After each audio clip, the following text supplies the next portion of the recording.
So the question now is, where do they go from here? That, the jury is still out. But the likelihood there's going to be the Taliban overrunning everything and owning the whole country is highly unlikely. Hey, what's going on, everybody? James here with Heavyweight Politics. And I think at this point, can we just acknowledge that Biden's just an abject failure as a president, right? I mean, where do we even begin at this point? You have the mass inflation. You have the mishandling of the COVID crisis, right? You now have, of course, the fall of Afghanistan as a country. Their entire government is in full collapse. I mean, their leaders are fleeing left and right. Their military's either surrendering or trying to flee to Iran, of all places.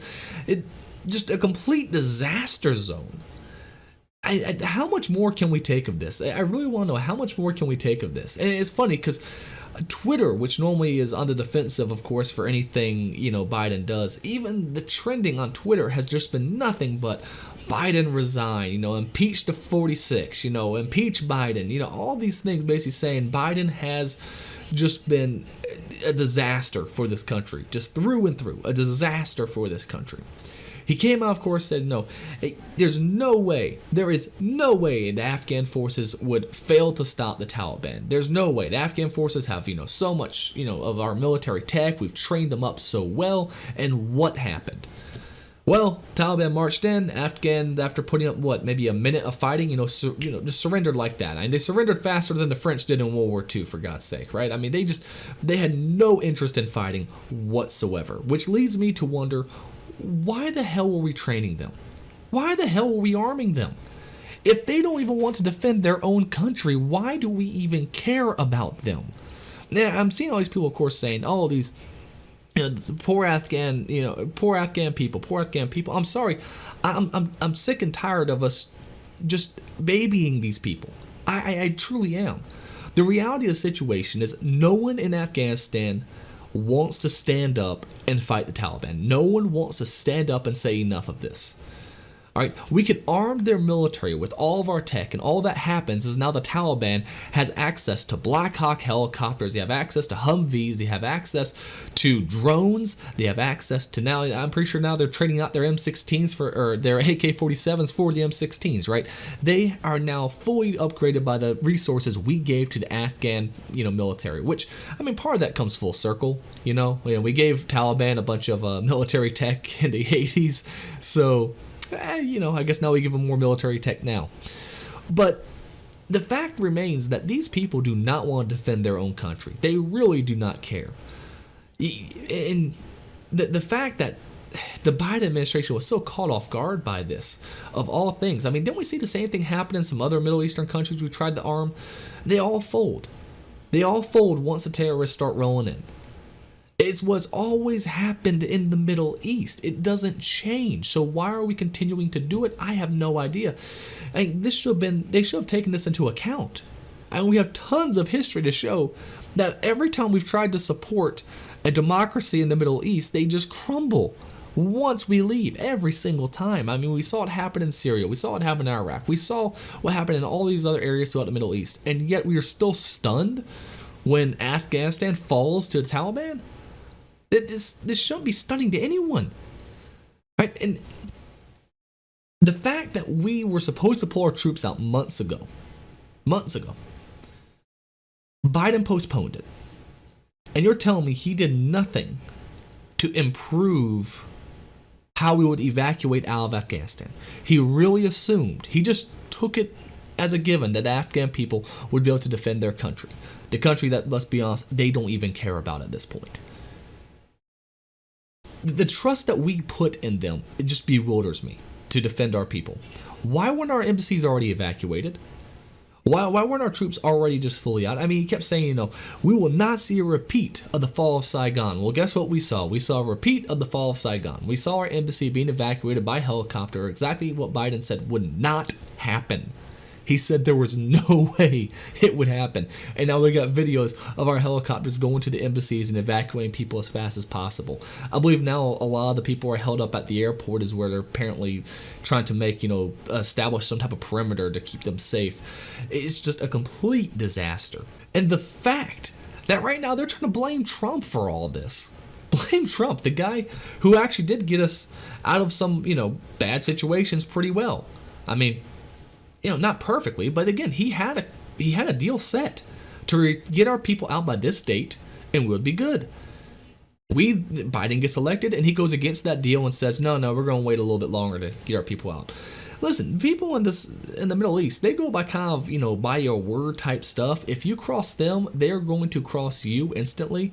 It's no surprise that they didn't wait for us to fully retreat. They just flooded right in. They did not have any respect for our forces whatsoever.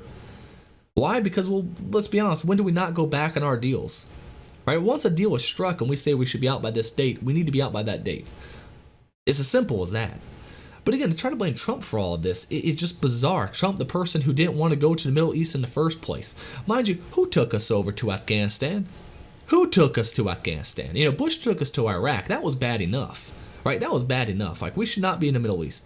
But who took us to Afghanistan? Who took us over to, Yemen? Who took us over to Syria? Who took us over to Lebanon, all these other places? Oh, that's right. It was Obama and Biden, right? Biden had a part to play in getting us in Afghanistan in the first place. Not Trump. Trump was not in office. Trump was not even in politics even remotely during these days. Yet that's who the establishment wants to blame, of course, like always. And I wonder, at what point do the American people start waking up, right? At what point do we actually wake up to the fact that who is truly to blame here? Who is truly to blame here? Is it the man who was against war in the Middle East as far back as the early 2000s, who wasn't even in politics until just recently? Or is it the man who voted for going to the war to Iraq, who also was part of the administration that took us to Afghanistan, Syria, and to all these other Middle Eastern countries? Which one bears more responsibility for what's happening? And of course, now we hit the $1,000,000 question: what to do now? What do we do now? The country is falling, disaster left and right. Mass executions taking place, and now, of course, Biden wants to send more troops in to protect the evacuation of the people we currently have in there. What's going to happen now? As far as I can see, I think the only solution is to get out. Right, we should have been there in the first place. They didn't want us there. They clearly didn't care that we were trying to help them, and by the sheer fact they just surrendered like that. Just get out. Just get out. Just leave. Close down the embassies. Why do we even have embassies in places that are just complete war zones? And why do we even acknowledge these places at this point? There's no reason to even acknowledge the country of Afghanistan any more than there's a reason to even acknowledge, any other just barren hellscape of an area, right? It's nothing but constant fighting, constant war with a bunch of barbarians. It's as simple as that. Get our embassy out of there. Get everything out of there. There's no reason for us to even be involved. I mean, truly, there really isn't. People will say, oh, well, that creates a vacuum. That creates a vacuum when more people will just put their resources in there. And all I can say is, if China and Russia want to go back into the Middle East, I say we let them, because Lord knows we lost a ton of money going into the Middle East. If Russia wants to put their troops back in there, sure, let's have a repeat of what happened in the 80s, right? Well, if China wants to get involved in there, sure, let them waste their money. Like, why do we care? Why do we care at this point? We have more oil in America than they do in the Middle East if we just were allowed to actually mine it. With the advances we made in fracking, we're getting to a point where the Middle East is just not as important as it used to be. It just isn't. If we really needed to, we have so much oil we can get here in the United States, either from offshore drilling, from fracking, or from, of course, some of the more pipelines that, of course, Biden wants to close more of. But the reality is when he's gone, if we can get someone in there right, we don't need the Middle East. We just don't. But what do you think? Do you think we should go back in there? Do you think the power vacuum is something that we should be concerned about? Do you think that we're going to have a wave of terrorist attacks hit our country now that the Taliban's taken control? Or do you think that, you know what? Let's wipe our hands of this mess, head home, and just just let it happen. Just let it happen. Let them fall. They've asked for it. They're not doing anything about it. Just let them fall, right? Well, what do you think? Leave a comment below. And of course, if you like this video, please like below, right? If you enjoy it, please leave a like. It really does help. And of course, subscribe to the channel if you want to see more videos like this. Either way, thanks for watching, and we'll be seeing you again real soon.